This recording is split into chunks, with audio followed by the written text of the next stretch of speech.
Quisiera invitarles, si son tan amables, a que me acompañen en las Escrituras. El texto bíblico y mensaje de esta mañana. Y hemos iniciado en este mes de enero una serie de enseñanzas. Una serie de enseñanzas que habla de la soberanía y el gobierno de Dios para con nuestras vidas. Y en los diferentes servicios que hemos tenido acá, hemos estado viendo por la vía de diferentes ministros del Señor y expositores lo que tiene que ver con enfoques a esta enseñanza, conociendo la soberanía de Dios en medio de la adversidad, estando confiados plenamente cuando sabemos que Dios tiene cuidado de nuestra vida. Dios al cuidado de todo lo que nos acontece. Y hoy vamos a hablar de la temática, la soberanía de Dios y su perfecta voluntad. Conociendo la soberanía de Dios y su perfecta voluntad. Y hay un texto bíblico que se encuentra en Romanos capítulo 8, versículo 28. Ese texto declara de la siguiente manera: y sabemos que a los que aman a Dios, todas las cosas les ayudan para bien. Esto es, a los que conforme a su propósito son llamados. Vamos, ayude usted conmigo a recitar este texto. Y sabemos, es una afirmación, que a los que aman a Dios, todas las cosas les ayudan a bien. Y esto es, aclara, a los que conforme a su propósito son llamados. La soberanía de Dios y su perfecta voluntad. Conociendo su soberanía y perfecta voluntad. Este texto es uno de los textos más abusados en las Escrituras. Se cita continuamente, lo aprendemos con facilidad y eso es bueno, pero no incurrimos en conocer su contenido y su implicación. Y aquí hay una promesa condicionada que muchas veces nosotros como creyentes no solamente la usamos a la ligera, sino que lo aplicamos mal vendiendo falsas esperanzas. Escúcheme bien, vendiendo falsas esperanzas, con buenas intenciones en el corazón de animar y consolar a otros, pero hablando algo que es una verdad a media. Y toda verdad a media se convierte en una mentira. Así que la realidad es que hay una causa por la cual este texto es importante conocerlo. Es que el libro a los Romanos es una declaración escrita por Pablo a los creyentes de Roma en un momento donde él estaba atravesando muchas adversidades. Alrededor del año 56 al 58 después de Cristo, se entiende que Pablo se encontraba en medio de sus prisiones, persecuciones, aflicciones más fuertes. Y el capítulo 8 de Romanos es uno de los capítulos más profundos en cuanto a lo que tiene que ver con las doctrinas que hablan del propósito de la fe en Cristo Jesús, y donde Pablo aborda temas tan relevantes como la vida en el Espíritu, aspectos que tienen que ver con nuestra adopción como hijos de Dios y un futuro glorioso como creyentes que está preparado para cada uno de nosotros en Cristo Jesús. Tres temas fundamentales de este capítulo 8 es la vida en Cristo, nosotros como hijos de Dios, todo lo que tiene que ver con la adopción que el Padre propició por medio del Hijo para nosotros como hijos de Dios, ser constituidos como la familia de Dios en la tierra. Y la tercera realidad que aborda acá tiene que ver con un futuro glorioso que existe para todos aquellos que amamos a Dios y que tenemos la identidad del Hijo en nuestra vida y que somos considerados hijos de Dios y parte de la familia de Dios. Cuando hablo de vender esperanzas falsas, me estoy refiriendo a que no basta con tener buenas intenciones cuando alguien está pasando por un momento difícil y nosotros decidimos acompañarlo. Hay que tener convicción, hay que tener entendimiento de que la dificultad que alguien está viviendo no se llene de una falsa esperanza y no le demos una idea de solución a algo que en realidad no tiene asidero bíblico. Y es que este texto de Romanos 8:28 habla de una hermosa promesa de parte del Señor, de que a los que aman a Dios, que todas las cosas nos ayudarán para bien. Pero aquí hay dos condicionamientos fundamentales. El primero, hay que amar a Dios. Y el segundo es para los que conforme a su propósito han sido llamados. Así que esta realidad es una promesa condicionada. Toda promesa se define por medio de una palabra compuesta. Promesa es algo a favor. A favor de mi mesa, a favor de mi vida, de mi comunión. Pero una promesa condicionada es aquella que no solamente tiene una certeza por causa de quien lo prometió, sino que hay una condición en su cumplimiento. Aquí hay dos condiciones marcadas. La primera, amar a Dios. Y amar a Dios es una realidad que nadie puede atribuir su mérito en medio de ella. Nosotros no amamos a Dios primero para que Él nos ame después. No hay nada que yo pueda hacer para ganarme el amor de Dios, porque el amor de Dios fue manifestado desde antes de que yo supiera que Dios existía.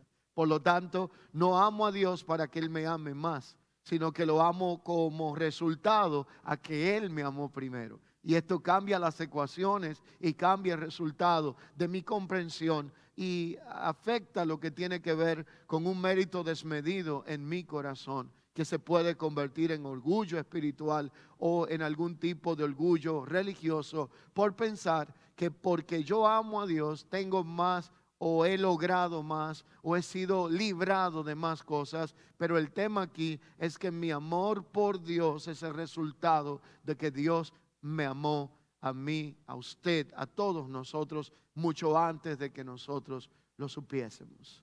De hecho, la Biblia declara: con amor eterno te he amado. Por lo tanto, prolongué hacia ti mis misericordias. Las tantas misericordias de Dios para con nuestra vida son el resultado de la anchura, altura, longitud, profundidad del amor de Dios que excede a todo conocimiento.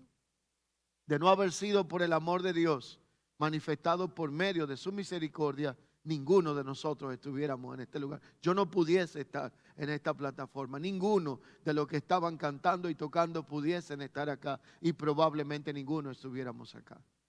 Pero su amor ha sido tan inagotable y su misericordia que no solamente ha manifestado favor para con nosotros. Dios se ha interesado en manifestar su eterno propósito. Y el centro épico, el epicentro del eterno propósito de Dios se manifiesta a través de Cristo. Cristo es la máxima expresión del propósito eterno de Dios. Por eso tenemos tantos creyentes hoy en día deficientes, disfuncionales y carentes de propósito en la vida. Porque el evangelio que hoy se está enseñando es un evangelio sin Cristo, de mucha filosofía, de mucha psicología en las plataformas, de muchas frases bonitas, decretos, declaraciones. Pero si Cristo no está presente en la predicación, si Cristo no es el objetivo primario del evangelio, entonces nosotros tenemos un vacío que en algún momento determinado nos va a presentar un evangelio de buenas noticias, pero carente de propósito. Y el propósito eterno de Dios es dado a conocer por medio de Cristo. Así que esta realidad entonces nos lleva a nosotros a comprender que Dios tiene el cuidado de nosotros, que Dios es soberano, que hay una realidad que gobierna nuestras vidas, y es que por difícil que sea el escenario, el cuadro de nuestra existencia, Dios siempre tendrá el cuidado y Dios nunca ha perdido el control.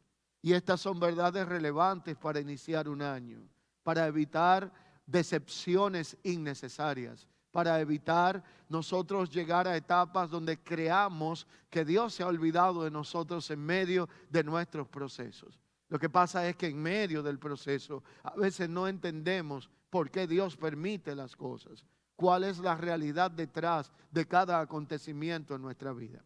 Y es que para nadie es un secreto que la vida está llena de sorpresas. Algunas de estas sorpresas son muy buenas, pero otras de estas sorpresas son muy complicadas. Todo aquel que sabe que hay momentos inesperados, circunstancias que parecen fuera totalmente de nuestra planeación, de nuestro control, sabe que a veces nos enfrentamos a situaciones que no entendemos en el presente y que solamente logramos comprender con el tiempo a medida que va dando el resultado del por qué Dios ha permitido que vivamos ciertas circunstancias. Hay desafíos que nos llevan a creer que podemos responder con nuestra propia capacidad. También en medio de todo esto, la soberanía de Dios y su perfecta voluntad son presentados como pilares de nuestra vida por medio de los cuales se sostiene nuestra fe. Allí es que Romanos 8, capítulo 8, verso 28 nos recuerda que lo que se puede esperar de quien ama a Dios es que todo lo que acontece en nuestra vida nos ayude para bien. Así que antes de usted decirle a alguien que todas las cosas que le están sucediendo le van a terminar bien, usted revise dos realidades. ¿Ama a esa persona a Dios? ¿Vive conforme a su propósito? Porque hay muchas cosas de las que nosotros cosechamos que son el resultado de lo que sembramos. Hay otras cosas que son facturas pendientes que la vida nos otorga, porque la vida tiene un régimen de consecuencias. Y la misma Escritura declara que todo lo que el hombre sembrare, eso mismo segará.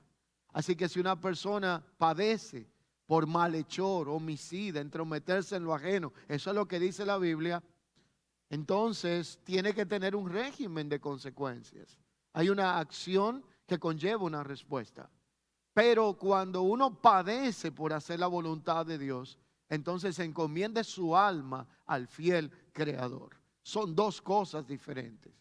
Usted toma lo que no es suyo y va preso, usted no está obrándole para bien eso, porque usted no entró allí porque ama a Dios ni vive conforme a su propósito. Usted tiene un proceso correccional. Que saque el bien de allí, eso es una cosa, pero usted está afrontando un régimen de consecuencias. Usted entra en un proceso en donde probablemente usted ha usado su vida para difamar a otros, para criticar a otros, para destrozar la vida de otros cada vez que encuentra una oportunidad para atacar porque se cree mejor que otro, y mañana se lo hacen a usted y usted entonces de alguna forma está empezando a cosechar lo que sembró.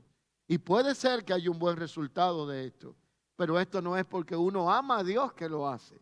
Estos son patrones de conducta inadecuados. Son modelos de pensamiento que debemos de empezar a someter al señorío de Cristo. Si yo le digo a alguien en medio de una crisis que esté enfrentando por haber caminado contra la voluntad de Dios, y yo le digo que le va a ir bien en medio de esa crisis y luego no se cumple, entonces esa persona va a arremeter contra Dios y contra quien trató de darle ánimo, porque le hablamos de una esperanza que no tenía fundamento. Por eso cuando este texto es aplicado correctamente va acompañado de promesa, de esperanza, pero tiene calificativo de cumplimiento para aquel que entienda que esta es una promesa que está condicionada. Amar a Dios y vivir conforme a su eterno propósito. Ahora, lo que ha acontecido en mi vida no he podido encontrar, identificar o definir cuál es el bien para el cual ha acontecido. Entonces tengo la oportunidad de hacer un ajuste. El ajuste es empezar a amar a Dios y conforme a su propósito iniciar un nuevo estilo de vida. Esto es lo que hace que esas cosas que suceden obren para bien a los que le aman. Así que esta promesa no significa que todo será fácil. No implica que no tendremos aflicciones. No implica que todo lo que sucederá a nuestro alrededor va a ser algo deleitoso. Pero sí nos asegura que Dios en su soberanía tiene un plan perfecto que incluye todo lo que experimentamos, cada detalle de nuestra vida, sin añadir despropósito a ello. En pocas palabras, ¿cómo yo resumiría a Romanos capítulo 8, versículo 28? Dios trabaja para el bien de los que le aman, incluso en medio de las pruebas. Si usted es lo que toma nota, escriba esto. Dios siempre trabajará para el bien de los que le aman, incluso en medio de las peores pruebas y momentos de dificultad. Ahí se resume Romanos 8, 28. Y esta realidad entonces implica que aunque las circunstancias puedan parecer confusas en nuestra vida, que aunque llegue un momento en donde lo que está sucediendo escape de nuestro control, del de Dios nunca va a escapar. De nuestras manos puede escapar como seres humanos, finitos, limitados, con recursos que son cuantificables. Pero de la mano de Dios nunca va a escapar el cuidado, el control y todo aquello que tiene que ver con los aspectos que obedecen a nuestra vida. Así que a menudo tratamos de entender todo lo que sucede en nosotros y alrededor de nosotros y queremos entenderlo de una manera inmediata. Ojalá nosotros poder en este mismo momento tener una especie de resumen, de explicación de todo lo que está sucediendo en nuestra vida en este momento, el por qué, el para qué, cuál es la causa, el propósito detrás de ello. Pero Dios en su eterna sabiduría lo encriptó para que no lo pudiéramos entender de una manera práctica, sino que necesitásemos de la sabiduría eterna. Y un creyente que pasó muchas aflicciones y que la Biblia cita, y la mayoría de predicadores también, cuando hablamos de estos temas, se llama el creyente Job. Job no entendió en el momento su padecimiento. Luego en un momento de su vida dijo, yo hablaba lo que no entendía, de oídas había oído a Dios, pero ahora mis ojos le ven. Yo sé que le preguntaré y sé con confianza que Dios me responderá. Porque él había entendido que nada de lo que había sucedido en su vida tenía despropósito. Aún los momentos más difíciles, aún los momentos de adversidad. Y como usted le dice a un hombre que había perdido a sus hijos, que todo eso iba a obrar para bien. ¿Cómo usted le dice a un hombre que tenía riquezas y tenía bien y no tenía necesidades humanamente hablando, materiales, y todo se fue a perder a la bancarrota? ¿Cómo usted le diría que todo puede obrar para bien?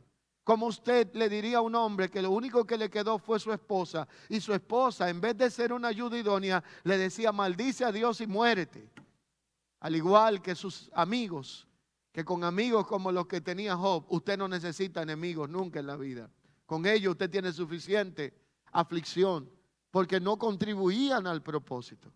Pero él entendió en un momento determinado que el aspecto que correspondía a su responsabilidad era amar a Dios. Y como él sabía que amaba a Dios y como él sabía que vivía conforme a su propósito, Job estuvo confiado en todo el tiempo de su aflicción. Y en esto consiste el epicentro de la soberanía de Dios, de conocer que Dios tiene el cuidado de nosotros. Que cuando entendemos que Dios tiene cuidado de nosotros y que Dios es soberano, a pesar de las circunstancias, podemos estar en paz en medio de la aflicción.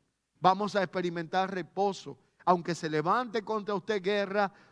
El salmista declara, aunque contra mí se levante guerra, yo estaré confiado. ¿Usted sabe por qué? Porque él había visto la película completa y sabía al final quién ganaba. ¿Alguno de ustedes ha visto una película que le gusta mucho varias veces? Yo tengo como 3. Que hay una que cuando la estoy viendo y mi esposa pasa y dice, ¿otra vez? Y yo digo, sí, otra vez. Porque me gusta. Y porque creo que es digna de observar los detalles. Pero la realidad es que cuando usted la está viendo una y otra vez, porque es algo digno de apreciar detalles y contenido, sobre todo cuando tienen que ver con historia, con acontecimientos de la vida real, entre otros tiempos, literalmente usted la puede ver una y otra vez y no se le sobresalta el corazón, porque aunque vayan a matar al protagonista, usted sabe que ese no se muere de esa. No sé si le ha acontecido. Y cuando usted la ha visto otra y otra vez y está al lado de uno que no la ha visto, ahí es que uno disfruta esto. Porque el que está al lado está nervioso, tenso. Y se lo van a matar. Dice, tranquilo. Lo bueno de esto es que esto no es una película de Hollywood de efectos especiales. Mira, yo tuve una decepción tan grande con una película que me gustaba mucho, o me gusta mucho. A mí me gustan las películas que recrean escenarios de la antigua Roma y de esos tiempos. La disfruto al máximo. Porque me llama la atención cómo recrean todo esto para que usted se sienta que está en el circo romano, que está viendo algún acontecimiento histórico de ese momento, que lo hemos leído, pero como no vivimos en ese tiempo, nos cuesta a nosotros recrear ese escenario y allí podemos ver una idea figurada. Y me decepcioné mucho con una película muy famosa de tiempo antiguo, para mí una de las mejores elaboradas, pero ellos cometieron un grave error. Y parece que nadie, ni editándolo, se dio cuenta. Y un curioso que un día estaba en un cine, se dio cuenta que en medio del Coliseo, cuando estaban allí, pasó un avión por encima en la grabación. Y sale en la escena. Y fue una película muy premiada, pero lamentablemente no tomaron en cuenta que en el escenario el avión pasaba y grabaron el avión en el cielo. Y resulta que en ese tiempo no había aviones. Nosotros vamos a tener evidencia de que en nuestra vida van a acontecer cosas que no las vamos a entender en el momento. Pero cuando usted sabe que esto no es un guión de Hollywood, sino la vida real, que no hay actores, que lo estamos viviendo no por actuación, sino por experiencia vivencial, usted entonces le presta un poquito más de cuidado. Pero lo bueno de esto es que como no es una película, es la vida real, es un Dios real, usted y yo podemos ir al guión de cómo comenzó todo el libro de Génesis.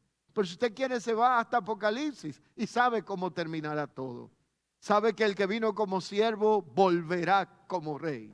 Sabe que aquel que es humillado será exaltado. Sabe que cuando nos humillamos bajo la poderosa mano de Dios, el libro de la vida y de la ley y de la palabra declara que todo el que se humilla bajo la poderosa mano de Dios será exaltado cuando fuera su debido tiempo. Sabe que lo que hoy estamos viviendo no es el fin, sino un proceso para trabajar en nosotros, para perfeccionar en nosotros todo lo que la vida de Dios quiere manifestar en nuestra vida. Y esa realidad entonces nos hace entender que hay una voluntad soberana de parte de Dios para manifestarse en nuestra vida. Y que esa soberanía de Dios y su perfecta voluntad son conceptos estrechamente entrelazados, porque la soberanía de Dios habla, tome nota, de su gobierno absoluto. Pero todo lo que tiene que ver con su perfecta voluntad revela el propósito perfecto detrás de lo que Dios está haciendo. Soberanía habla de su gobierno absoluto. Voluntad habla de propósito perfecto detrás de un acontecimiento. Y cuando hay soberanía y voluntad de Dios en mi vida, Dios hará que las cosas obren para bien a aquellos que aman al Señor. Y esa realidad nos lleva a nosotros a asegurarnos de que incluso las cosas que parecen negativas, de que aquellas que no entendemos, están trabajando para el bien de aquellos que aman al Señor, que amamos al Señor. Eso se traduce de esta manera: nada escapa de su gobierno, nada escapa de su propósito. Todo lo que acontezca cumplirá con un propósito dentro de su plan eterno. Y como creyentes, confiar, creer en su soberanía es uno de los desafíos más fundamentales de nuestra vida de fe. Porque confiar en la soberanía es aprender a estar quietos mientras Dios está trabajando. Y el tema de nosotros es que queremos que otro trabaje e intervenga a nuestro favor, pero nosotros queremos darle una manito para que lo haga más rápido. Otro está peleando a nuestro favor y nosotros queremos entrarnos en el pleito para solucionarlo más rápido. Hay momentos en la vida que usted no tiene que defenderse cuando es atacado. Hay momentos en la vida que usted tiene y yo que aprender a descansar en el Señor. Y a medida que uno muere al ímpetu del hombre natural, se defiende menos y deja que Dios defienda a uno. Uno aprende a sobrevivir con la crítica, con la calumnia, porque ve a Dios una y otra vez obrar a su favor y aprende que Dios no se queda con nada que hayan hecho injustamente en tu contra. Así que si alguien se levantó contra ti, deja que el Señor pelee a tu favor. Aprendamos a descansar en el Señor. Confiemos en su soberanía. Dejemos que la voluntad de Dios se cumpla en nosotros. Pero ¿por qué nos cuesta tanto a nosotros? Si la Biblia habla de que Dios es soberano, de que Dios tiene cuidado, de que Dios tiene control, ¿por qué nos cuesta tanto a nosotros confiar en que Dios va a obrar a favor de nuestra vida? Dos secretos fundamentales. Número uno, no oramos lo suficiente como para hablar con Dios y conocer cómo Dios obra a nuestro favor. Y número dos, no conocemos muchas veces su palabra a profundidad. Y como no conocemos su palabra a profundidad, sacamos el texto fuera de contexto que más nos llama la atención. Pero nos cuesta dedicarnos a entender cómo Dios de manera soberana ha obrado a través del tiempo y las generaciones. La Biblia está llena de acontecimientos que manifiestan la soberanía de Dios, las intervenciones de Dios a favor de aquellos que sufren injustamente. Cómo Dios opera cuando la oración es elevada al Señor y pasa el tiempo y parece como que nada sucede, y en el momento menos esperado hay una respuesta de Dios para la vida de aquel que ha orado y ha creído en que Dios tiene el poder para intervenir a su favor. Como Dios libró a su pueblo y lo ha librado y lo sigue librando de muchos momentos y acontecimientos sumamente complicados que el hombre se ha levantado en su contra. Israel fue liberado de la mano de Faraón. Encontramos ejemplos de Sadrach, Mesach y Abednego. Daniel, el libro profético de Daniel, habla de que lo echaron en el foso con los leones, en el horno de fuego, pero no pudieron matarlo ni destruirlo, porque el propósito de Dios estaba con ellos. Y cuando usted es un portador de propósito, el fuego no arde más que el propósito en tu vida. La boca de los leones no tiene más fuerza ni poder que el Dios al que usted y yo le servimos. Porque cuando usted y yo vivimos dentro del propósito de Dios, no hay hombre nacido de mujer que pueda destruir el propósito que Dios ha depositado en nuestra vida. Y uno aprende a confiar, aprende a reposar en el Señor, aprende a dejar de temerle a lo que no debe. Y quiero hacer una aclarando aquí. Cuidado con a veces escuchar todo tipo de voces, porque he escuchado personas decir que el temor como un mecanismo de defensa en el ser humano es algo que no debe de existir. Y yo le voy a decir algo. Nosotros necesitamos en algún momento temerle a algo. Porque el día que usted no le tema absolutamente a nada en su vida, usted está en peligro. Es un mecanismo de cuidado que tenemos para saber que hay un peligro y que no debemos de cruzar cierta línea. Ahora, el miedo como un sentimiento ilegal, ya eso es otra cosa. Y la Biblia habla de que el perfecto amor va echando fuera el temor, de manera que estamos siendo perfeccionados en esta área de nuestra vida. Dios no nos ha dado un espíritu de cobardía, sino de poder, amor y dominio propio. Vivir con un pánico todo el tiempo no es de Dios. Pero entender que Dios puede echar fuera nuestros temores cuando nosotros confiamos en su soberanía es un aspecto que revela madurez espiritual. Hay cosas de las que usted y yo no debemos de preocuparnos, sino dejar a Dios obrar a nuestro favor. E incluso la ansiedad por el futuro, el exceso de preocupación por el futuro. Hay personas preocupadas por lo que va a pasar en el 2045. En estos días alguien me dijo a mí: pastor, ¿a usted no le preocupa que un científico habló de que en el año 2080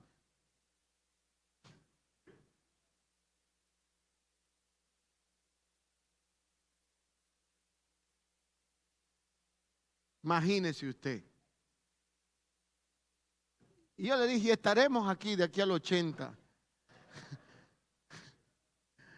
Vamos a disfrutar lo complicado que es este viaje por ahora. Y déjele algo al que viene después, si es que está. Pero a veces nosotros tenemos un problema de sobrepensamiento. Exceso de futuro se llama eso. Y la ansiedad más grande no consiste en tener desafíos diarios. Se puede tener una agenda ocupada y repartirse en muchas cosas. Y esto, si no se maneja bien, produce desgaste y ansiedad. La ansiedad más grande está cuando su mente nunca para de pensar en preocupaciones futuras y si no la tiene, la fabrica. ¿Y qué dijo Jesús de esto? Dejen que cada día traiga su propio afán. Porque si el de hoy ha tenido y esta semana ha tenido, tranquilo, suelte ese, que la que viene trae también. Por si acaso, yo sé que no es bueno lo que estoy diciendo, pero es una realidad. Si usted cree que ayer fue un día con ciertos afanes, espere que llegue mañana. Porque cada día, no soy yo que lo estoy fabricando, es que la Biblia dice, cada día ya tiene su propio afán. Deje que lo traiga, no se adelante. No os preocupéis porque habéis de comer. Ay, la comida que tanto nos mortifica. Que guarden arroz, que guarden aquello, que guarden el otro. En estos días en mi casa nos dimos cuenta de que había un problema. Encontramos unas latas que se quedaron en una área y no la habíamos identificado desde el año 2020. Y es que todo el mundo estaba guardando comida por si la pandemia duraba 15 años. Díganme, vamos a ser sinceros. Se vencieron. En Estados Unidos hay una realidad de convulsión, un exceso de futuro, teorías de conspiración, de muchos detalles, y la gente se ha vuelto en acumuladores compulsivos. Hay personas que parece que van a poner un almacén de alimentos en su casa, guardando cosas desmedidamente. Y yo no digo que usted no sea alguien previsor, lo soy, pero no al punto de entrar en una histeria, porque entonces no estaríamos dando oportunidad ni cumplimiento a lo que Dios ha dicho y estaríamos viviendo fuera de lo que es la voluntad de Dios para entender que Dios tiene cuidado de nosotros. Prever es una cosa y obsesionarse por acontecimientos que no han acontecido y probablemente nunca van a acontecer tampoco es otra cosa muy diferente. ¿Qué habéis de comer? ¿Qué habéis de vestir?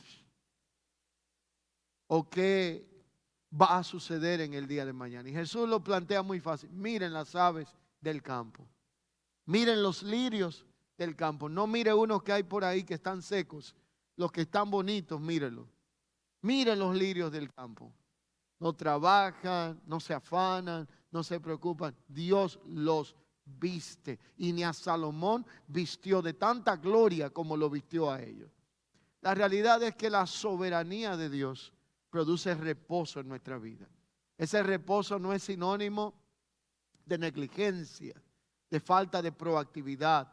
Podemos ser proactivos, diligentes, pero reposando en que hay una cuota que me toca a mí de responsabilidad, pero hay cosas que le tocan a Dios. Y si yo me entro en tratar de hacer la tarea que le toca a Dios, voy a terminar mal y desgastado, porque Él es Dios soberano y poderoso, todopoderoso para realizar cualquier tarea, pero yo soy limitado por mi humanidad. Cuando no entendemos ese asunto, no logramos descansar en el Señor. Yo tengo hijos y los amo. Sé que muchos tienen hijos acá, pero ninguno de nosotros va a amar a nuestros hijos más que Dios, que nos lo dio. Por lo tanto, cuando los sobreprotegemos, le hacemos un daño. Todo aquello que usted sobrecuida y sobreprotege le hace daño. Entonces tenemos que aprender a confiar en el Señor, todo lo que nosotros somos y tenemos. Y esa realidad entonces nos lleva a nosotros a hacer un análisis de algunos aspectos clave de esta declaración. Número uno, sabemos. Esa palabra sabemos implica certeza y convicción profunda. Una certeza y convicción profunda que tenemos como hijos de Dios y que no la tiene quien vive sin Dios y sin esperanza porque no ha conocido a Dios. Usted y yo sabemos, ¿qué sabemos? Que a los que aman a Dios, y aquí este es un versículo fundamental que no habla solo de un sentimiento, sino que habla de una devoción que hay para aquel que vive conforme a su voluntad. Amamos a Dios. Todas las cosas nos ayudan para bien. esta palabra en una versión diferente a la Reina Valera. En una ocasión la estudié en la Biblia y cambió mi forma de ver este texto bíblico. Aquí la palabra todas las cosas ayudan a bien viene de una raíz griega que es la palabra sinergeo. Y la palabra sinergeo significa que todas las cosas cooperan y trabajan juntas para el bien de quien ama a Dios. Aquí trabaja junto implica que cuando yo vivía sin Dios y sin esperanza, mi proyecto personal estaba dividido y separado del proyecto de Dios. Y ahora, cuando vivimos gobernados por el propósito de Dios, aquí trabajan y cooperan juntos implica que mi vida está alineada al propósito de Dios y ahora no hay dos proyectos por separado, sino un solo proyecto que es el de Dios para con mi vida. Por eso dice, cooperan juntas, ayudan, contribuyen, trabajan para bien a los que le aman. Y es a los que conforme a su propósito han sido llamados. Así que la realidad es que hay un propósito eterno y Pablo hace referencia al propósito eterno junto con el llamado de Dios para con nuestra vida. Y nos recuerda aquí algo poderoso, y es que tanto el llamado de Dios y el plan eterno tienen una realidad que opera para el bien de aquellos que amamos al Señor.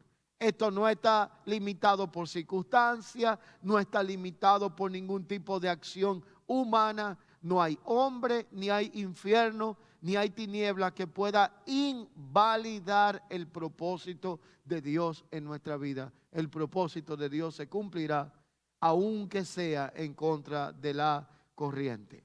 Porque Dios no está limitado por circunstancias humanas ni por procesos de la vida. Pero ¿cómo nosotros enfrentamos las realidades que vivimos a diario entendiendo su soberanía? Número uno, con confianza plena en esa soberanía de Dios.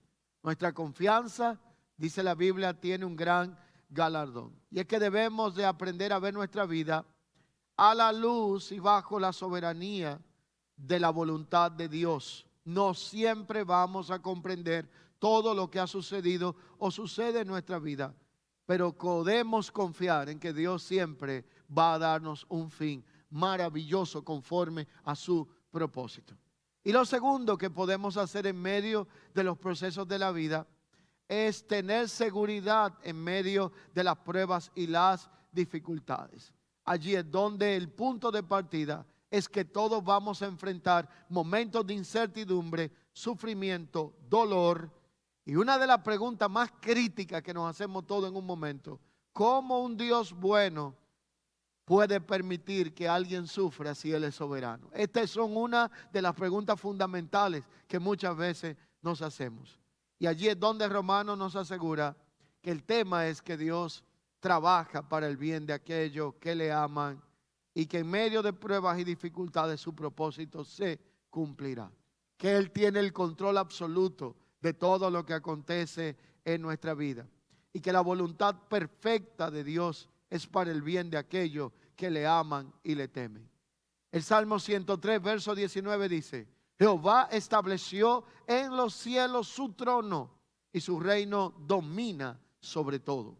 Por lo tanto, la soberanía de Dios es fundamental en nuestra vida y la tarea más desafiante que usted y yo aprendamos a confiar y a descansar en que Dios siempre tendrá el control, el cuidado de todo lo que nos pueda acontecer. Pero la voluntad de Dios manifiesta propósito detrás de su soberanía.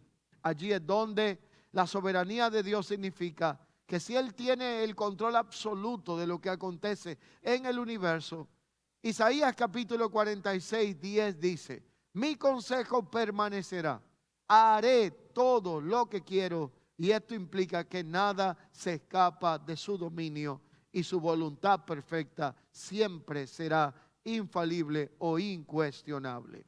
Por eso la soberanía de Dios no significa que todo lo que Dios hace va a ser agradable delante de nuestros ojos como seres humanos. Hay cosas que Dios hace que usted y yo no nos vamos a sentir bien, pero nosotros sabemos que Dios la hizo. Sin embargo, a nosotros no nos gustaron, porque no fueron conformes a lo que nosotros esperábamos.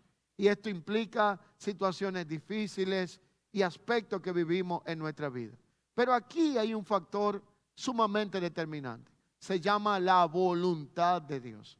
Y la voluntad de Dios tiene dos aspectos fundamentales. El primer aspecto de la voluntad de Dios es la voluntad soberana y perfecta de Dios para con nuestra vida. Esta voluntad soberana y perfecta, Efesios 1:11 lo plantea cuando dice que en Él también hemos obtenido herencia y hemos sido predestinados por aquel que hace todas las cosas según el designio de su voluntad. Pero esta voluntad de Dios implica que todo lo que ocurre está alineado a su propósito. Voluntad, diga conmigo, perfecta y soberana de Dios. Y Romanos 12 dice que la voluntad de Dios es agradable y perfecta. Por lo tanto, la voluntad soberana de Dios será perfecta y te hará el bien que estamos esperando. Pero el segundo aspecto de esta voluntad se llama la voluntad revelada. Esto es cómo Dios nos da a conocer su voluntad y lo va revelando a medida que conocemos su palabra. Y es allí donde lo que debemos de hacer para vivir de acuerdo a su voluntad. Primera de Tesalonicenses 4:3 dice, la voluntad de Dios es vuestra santificación. Y Dios quiere que nosotros vivamos conforme a su palabra para que podamos ver manifestado eso que es la voluntad de Dios en nuestra vida. Pero hay un tercer aspecto que yo quiero dejarles en esta mañana y se llama la voluntad permisiva. Y esta voluntad permisiva es confundida muchas veces. Por ejemplo, hay cosas que usted y yo hacemos que Dios no envía un rayo para impedir que lo hagamos, pero no significa que porque la permita, Él está de acuerdo. Proyectos que iniciamos, planes que tenemos, pasos que damos y decisiones que tomamos, que nunca estuvieron en el acuerdo ni la voluntad de Dios, pero Dios la permitió por alguna razón. Entonces la voluntad permisiva de Dios se parece a todo el que tiene hijos y es padre.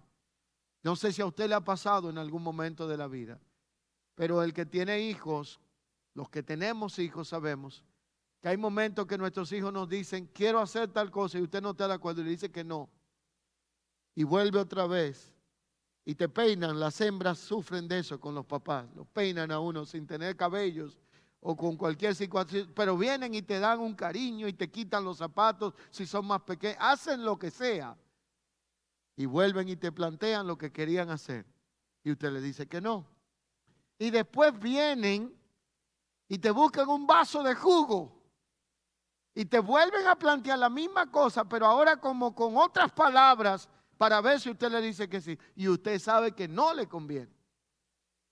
Pero llega un momento que ya usted dice, bueno, pero ya yo no sé cómo decirle que no. Dice, bueno, hijo, hija, te he dicho tantas veces que no, pero si eso es lo que tú quieres, yo no tengo de otra. Avanza. Y de allá para acá cuando vienen después, entonces usted descubre, tan tararán,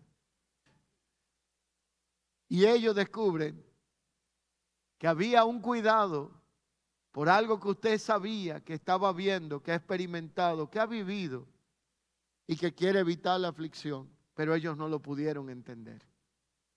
Ese mismo escenario se amplifica a esa voluntad permisiva. Dios sabe qué es lo que nos conviene a nosotros.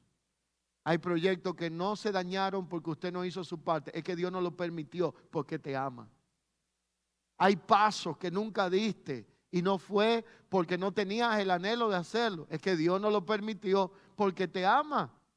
Ahora, si usted entiende que es su voluntad contra la de Dios, habrá un momento determinado que esa voluntad permisiva dejará el escenario disponible para que usted termine haciendo lo que quiere, pero la obstinación, que es la insistencia en aquello que no debo de persistir, se convertirá en pecado y la Biblia lo llama pecado de adivinación a la obstinación. Cuando usted mira que Dios le está evitando algo, cuando no siente paz, Cuando usted nota que una y otra vez lo intenta, pero Dios no está probando aquello. Y dice, pero yo he orado y Dios no me responde. ¿Y quién te dijo que Dios está obligado a contestar todos los caprichos de nuestro corazón? ¿Y no será que esa falta de respuesta es una expresión de que su perfecta voluntad no está en aquello que usted le está pidiendo? ¿Le tuerzo el brazo a Dios o tuerzo el mío para cumplir su voluntad? Son disyuntivas, conflictos internos que todos hemos vivido en un momento determinado. Y todos hemos orado hipócritamente en un momento de nuestra vida. Yo he orado hipócritamente. Señor, quítame tal cosa. Mentira. Adentro de mi corazón le digo, no te atrevas a tocarlo. ¿Le ha pasado a usted eso? Padre, quita tal cosa de mi camino. Y en el corazón allá, Señor, tú sabes. Cuando somos adolescentes, que la cosa es grande. Quítame esa persona de mi vida. Ay, Dios mío. Y usted dentro de usted dice, Señor, tú sabes. Pero al final, cuando los días pasan, usted se da cuenta que la voluntad de Dios siempre será agradable, perfecta, buena para nuestras vidas. Y que ninguna bendición que en verdad provenga de parte de Dios añadirá tristeza con ella. Si hay tristeza, aflicción, dolor prolongado, entonces no fue una bendición de Dios. Fue resultado de mi manipulación, de mi forcejeo. Y esta realidad nos lleva a entender que esa voluntad perfecta, revelada y permisiva va a definir cosas en nuestra vida. Pero la voluntad soberana de Dios y su plan perfecto siempre se cumplirá. Y esta realidad produce en nosotros un resultado con lo que luego quiero concluir, que es confianza plena en su soberanía. Voy a leerles una historia que usted la tiene en su Biblia. Yo voy a resumirla y usted la estudia despacio. Daniel capítulo 3, verso 16 al 30. Un acontecimiento histórico, bíblico, real. Y esta historia o relato habla de lo que es aprender a confiar plenamente en la soberanía del Señor. Daniel capítulo 3, verso 16 dice, Sadrac, Mesach y Abednego respondieron al rey Nabucodonosor diciendo, no es necesario que te respondamos sobre este asunto. He aquí nuestro Dios a quien servimos puede librarnos del horno de fuego ardiendo y de tu mano, oh rey, nos librará. Y si no sepas, oh rey, que no servimos a tus dioses con D minúscula, ni tampoco adoraremos estatuas de las que has levantado. Entonces Nabucodonosor se sintió desafiado en su autoridad, se llenó de ira y demudó su aspecto, su rostro. Y allí entonces se ensañó contra Sadrac, Mesach y Abednego y ordenó que un horno que tenían lo calentasen 7 veces más para entrar a esto que no querían hacer. La voluntad de él, pero sí la voluntad de Dios. Calentaron el horno 7 veces más de lo acostumbrado. El verso 20 dice que mandó a hombres fuertes del ejército y vigorosos que atasen muy bien a estos muchachos, Sadrac, Mesach y Abednego, para echarlo en el horno de fuego ardiendo. Entonces estos hombres fuertes fueron con sus mantos, sus calzados, sus turbantes, sus vestidos, y tomaron a estos 3 que creyeron y obedecieron a Dios, lo echaron en el horno ardiente 7 veces más de lo normal. El resplandor era fuerte en aquel lugar y cumplieron con la orden del rey. Pero allí la llama del fuego, el horno estaba tan ardiendo que dice el verso 22 de este Daniel, de este libro, que la llama del fuego mató a los que habían llevado a estos muchachos a echarlo en el horno. Oiga bien, el rey busca a lo más fuerte del ejército para que ellos lleven a estos muchachos atados. Y era tan grande el resplandor cuando abrieron el horno que mató a los que le querían matar a otros y ellos sobrevivieron. Y sucedió que esta llama que mató a los que habían alzado a Sadrac, Mesach y Abednego, verso 23, estos 3 varones de Dios cayeron atados dentro del horno ardiendo porque se murieron los que lo iban a echar. Y entonces cuando cayeron allí, el rey Nabucodonosor se espantó. Y cuando le dieron la noticia se levantó apresuradamente, llamó a los de su consejo, a los sabios de aquel tiempo, y le dijo: hay un problema que me van a tener que ayudar a entender. ¿No echaron a 3 varones atados dentro del fuego? Y ellos respondieron: sí, rey, fue 3. Entonces el verso 25 dice: he aquí que cuando estoy posicionado en la silla en donde veo lo que se consume cuando echan en aquel horno, ¿estoy alucinando o es que veo que hay 4 en vez de 3? Ellos dicen: rey, ¿cómo que hay 4 si fueron 3? Sí, respóndame, no fue a 3 que echaron allí. Él dijo: yo veo a 4 varones sueltos y sin atar, que se pasean en medio, ay Dios mío, del fuego, sin sufrir daño, sin quemarse. Y aquellos hombres fuertes que lo echaron, se murieron antes de echarlo de resplandor. ¿Qué está pasando aquí? Díganme y explíquenme. Ustedes son los sabios y entendidos. ¿Cómo si echaron a 3? Hay 4. ¿Cómo si estaban atados? Están libres. Se están paseando mientras yo estoy sufriendo. Y esa realidad llevó a una respuesta contundente. Entonces este hombre cita a los sabios de su entorno. Le dice esto y le dice lo siguiente: se están paseando en el fuego. Y lo más grave y que me atormenta es que se están paseando de un lado al otro, pero no se están quemando. Y el aspecto del cuarto que está paseándose con ellos no es de humano, es semejante a un hijo de los dioses. ¿Quién es que está allí dentro? Y entonces Nabucodonosor se acercó, corrió el riesgo de ir cerca de la puerta del horno ardiente y llamó a aquellos y dijo: ustedes no se quemaron, ustedes están libres en vez de atados, y quien está con ustedes, que yo no sé quién es semejante a los dioses. Salid de allí, hijos del Dios Altísimo. Y cuando le dio la orden, dijo: salid, venid. Entonces Sadrach y Abednego salieron en medio del fuego. Me tengo que detener aquí. Usted estudie este texto. Pero yo quiero decirle en esta hora: habrá momentos donde nos echarán en un horno ardiendo 7 veces más. Pero quienes nos echaron van a sufrir más que a quienes echaron, cuando vean que en vez de destruir nuestra vida, Dios usará para cumplir su propósito todo aquello que ha acontecido en nosotros.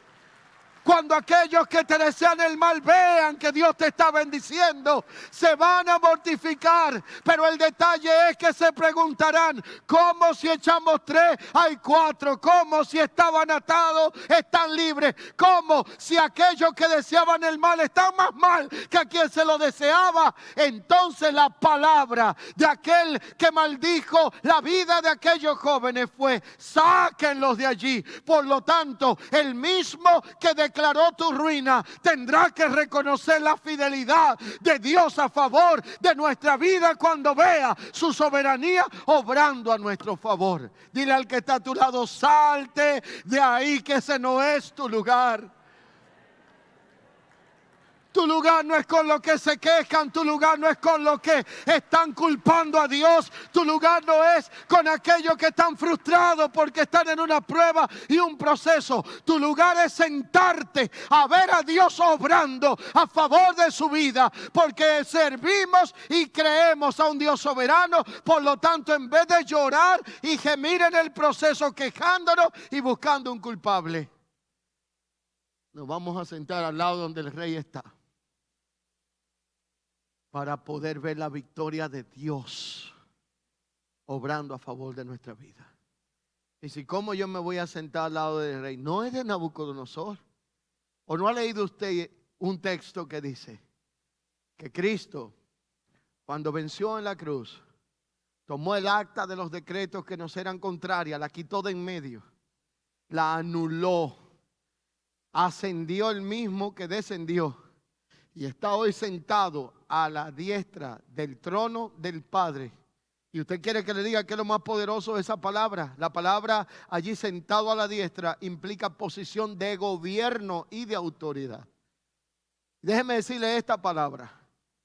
Quienes han ido y aman un poco conocer museos o han ido a la capital de Estados Unidos, Washington, hay un monumento allí muy famoso, mundialmente conocido, que es en honor a Abraham Lincoln. A Abraham Lincoln tiene un monumento allí. Está sentado en un trono. Pero lo interesante es que ese monumento, para usted llegar allí y ver la estatua de Abraham Lincoln, a quien se considera el precursor de la libertad y la abolición de la esclavitud en Estados Unidos, usted tiene que caminar unas escalinatas tan altas que cuando usted llega allá arriba, usted ya no tiene aliento y usted va avanzando escalones y escalones y escalones. Y sabe que un día, subiendo ese lugar, yo me hice una pregunta: ¿por qué tantos escalones para llegar acá? Y es que cuando usted camina tantos escalones y llega allá, usted se siente pequeñito ante el que usted va a conocer en el monumento. Imagínese usted cuando usted es sentado a la diestra del Padre. Nosotros que estamos desde esta posición terrenal tenemos que entender que no solamente Jesús se sentó a la diestra, sino que dijo que nos hizo sentar juntamente con Él en Cristo Jesús. Y ahora yo le tengo una noticia: ni los más millonarios de Hollywood, ni la gente que está en gobierno y autoridad, ni los dignatarios de las naciones tienen el privilegio que usted y yo tenemos. Usted y yo somos los únicos de este mundo, como hijos de Dios, que podemos estar geográficamente en Santiago, República Dominicana, sentados en este lugar, pero a la misma vez sentados en los lugares celestiales con Cristo Jesús. Tendré circunstancias adversas en la tierra, pero estoy reinando con mi Padre desde los cielos cuando mi vida está alineada a su propósito. Y es que todo ocurrirá conforme a su propósito eterno. Estos tres que comenté vivían confiados en su soberanía. Y la realidad es que lo que nos enseña ese texto, y usted lo puede estudiar por completo, Daniel capítulo de los cuales he hecho mención, capítulo 3, entre otros, los cuales nos puede enseñar este texto, es que Dios siempre cumplirá su eterno propósito y soberanía y voluntad perfecta por encima de toda circunstancia. La voluntad de Dios es buena, agradable y perfecta, dice Romanos 12:2.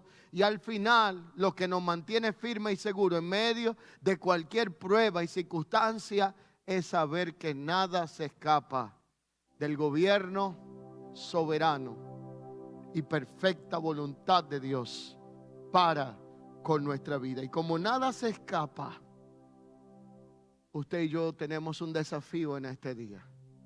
Es aprender a echar todas nuestras cargas en el Señor.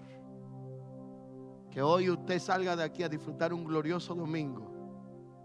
Un glorioso domingo no porque seamos irresponsables, es porque dejemos que el lunes traiga su afán. Pero vamos a disfrutar el de hoy y el de mañana.